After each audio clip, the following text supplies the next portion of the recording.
Hi, I'm Andrew Reinhard, and you might know me from the excavation of the Atari burial ground and the documentary Atari Game Over. You might have heard about Archaeogaming, which is the archaeology in and of video games.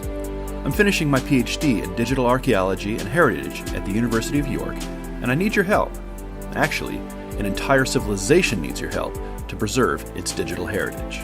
Imagine joining a community and finding a place in the wilderness to call your own, spending time, money, and resources to build a home, a farm, or a small business. And then imagine waking up one morning to find that everything had changed overnight. Your home is buried, your crops destroyed, and it's too cold to survive for long outside. This is exactly what happened in 2017 in a game called No Man's Sky. No Man's Sky is a multiplayer video game containing an infinite number of algorithmically created planets for human exploration and settlement. One group of several hundred people established the galactic hub in one region of the game's online space, only to have their settlements ruined by an unintended catastrophic climate change event, which in this case happened to be a software update. The settlements became disaster ruins overnight, and the players became digital climate refugees, resettling elsewhere after a long search.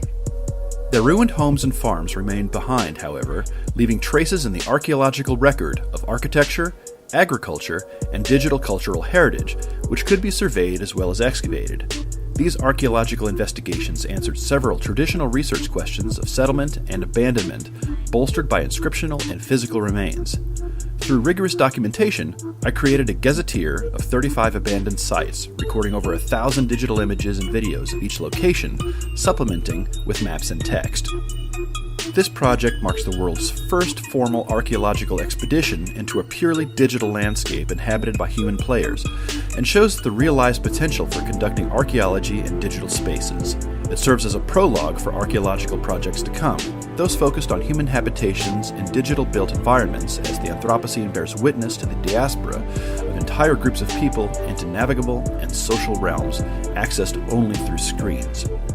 One can also draw conclusions and take lessons from the project's data relating to the very real-world concerns of climate change, climate-induced migration, and human settlement and abandonment, albeit on a smaller scale, as they played out by real human populations in a digital environment. So what is the funding for? Archaeological data must be preserved and shared not only for future generations of archaeologists and not just to preserve a record of surveyed excavated sites. Like a landscape after an earthquake, these abandoned digital spaces have all either been changed or completely destroyed by further software updates, robbing players of their digital heritage. All that remains of these settlements from No Man's Sky's earliest period are shown in my comprehensive data, which needs a home. And like the people of the Galactic Hub, I found one: the Archaeology Data Service. The Archaeology Data Service is the only accredited digital repository in the UK for heritage data, with over 20 years of experience supporting research, learning, and teaching with free, high-quality, and dependable digital resources.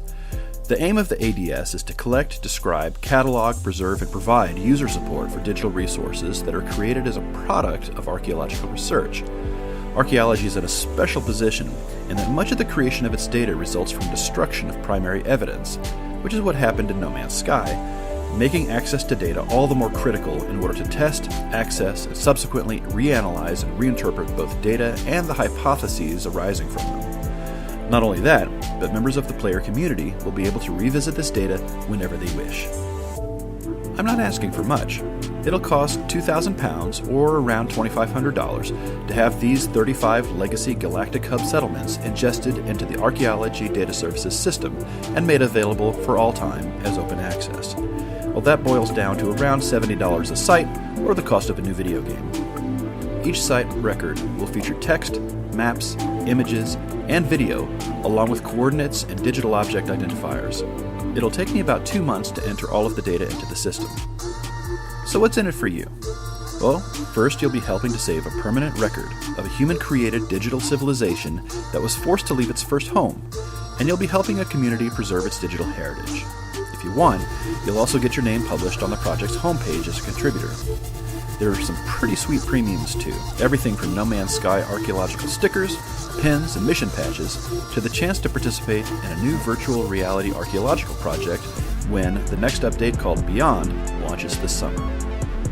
If the original funding goal is met, there are some stretch goals too, which include funding open access fees for an Archaeology journal article, to the creation of a book about the archaeology of the Legacy Galactic Hub, to underwriting the next chapter in No Man's Sky Archaeology, an expedition called Cities of the Hub. There is still a lot of work to do. Thanks for watching, and I hope you'll join me in doing a historical first, preserving and publishing archaeological data from a human-occupied digital space. Thanks.